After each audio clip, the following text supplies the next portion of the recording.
Punjab university के students ने joint रोष प्रदर्शन किया। वहीं वीसी कार्यालय के सामने स्टूडेंट जमा हुए और यूनिवर्सिटी कैंपस को खोलने की मांग की गई। वहीं इस मुद्दे पर हमारे ब्यूरो चीफ कुलबीर दीवान ने एसएफआई के पदाधिकारियों से खास बातचीत की। पंजाब यूनिवर्सिटी में इन दिनों सीनेट की सीटों को लेकर जो विद्यार्थी हैं वो धरना प्रदर्शन कर रहे हैं और इस वक्त एसएफआई के दो पदाधिकारी मेरे साथ हैं, मयूख विश्वास और दीपसिता धर। मयूख, आपसे जानना चाहेंगे, चंडीगढ़ में हैं आप, पंजाब यूनिवर्सिटी का जो सीनेट का मुद्दा है इसको किस तरह से एसएफआई देख रही है और इसके लिए किस तरह से आप लड़ाई लड़ोगे? देखिए, हमारे देश में स्टूडेंट्स के खिलाफ एक जंग ऐलान किया है सरकार। और जहाँ पर स्टूडेंट्स का डेमोक्रेसी का सवाल है उसको कुचलने का कोशिश भी कर रहा है डिफरेंट इसका सरकार जो भी है। हम लोग देख रहे हैं देश की हर कोने में। हम लोग देखे हैं जेएनयू से लेकर पहले भी देखे थे पंजाब यूनिवर्सिटी में क्या हुआ। अब ये एक तरीका है डेमोक्रेसी पूरी जनवादी जो ताकत है कैंपस के अंदर उसको ख़त्म करना, क्योंकि स्टूडेंट्स जो है ये सेनेट जो होता है ये एक स्टूडेंट्स का रिप्रेजेंटेटिव होता है। और अगर स्टूडेंट्स का कोई वॉइस नहीं रहेगा तो जो पॉलिसी मेकिंग जो होता है, जो सिद्धांत लेते हैं जो यूनिवर्सिटी का जो अथॉरिटी, उसको उसमें हम लोगों का कुछ भागीदारी नहीं रहेगा, स्टूडेंट का भागीदारी नहीं रहेगा। तो और उसमें क्या होगा, एक के बाद एक छात्र विरोधी नीति प्रयोग होगा। जैसे आप लोगों ने देखा कि नेशनल एजुकेशन पॉलिसी ने प्रयोग किया केंद्र का सरकार, मोदी सरकार।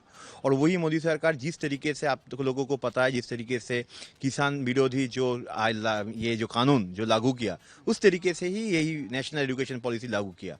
और इस सभी में एक मिल ये है, वो है जहाँ पर स्टूडेंट्स या कोई भी रिप्रेजेंटेटिव का बात उन्होंने नहीं सुना। और हम लोग जो कहना चाहते हैं, ये जो सेनेट से लेकर ये सभी पॉलिसी मेकिंग में स्टूडेंट्स, टीचर्स, जो शिक्षा से जुड़ा हुआ जो भी है उसका बात सुने सरकार।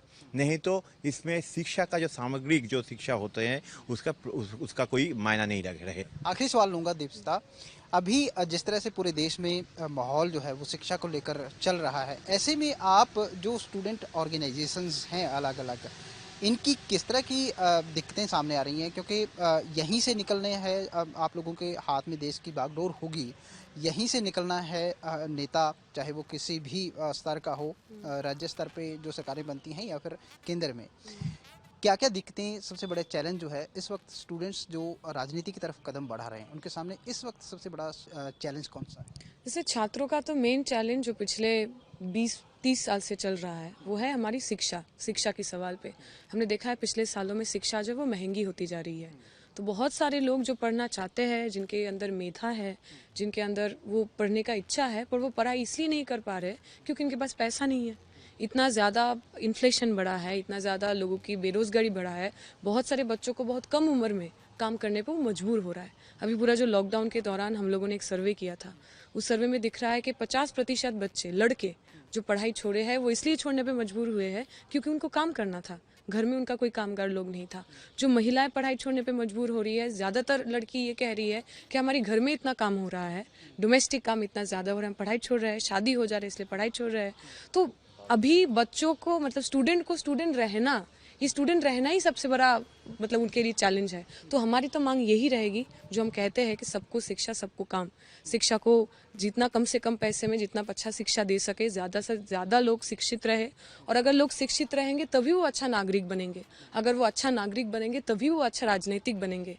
शुक्रिया। तो एसएफआई के ये दो पदाधिकारी खुलकर बात कर रहे थे। छात्र राठी ये दावा भी किया कि किसी भी तरह से जो एंटी नेशनल एलिमेंट्स हैं उनके साथ एसएफआई नहीं है, बल्कि उनको रोकने में एसएफआई ने बहुत सारी कुर्बानियां दी हैं।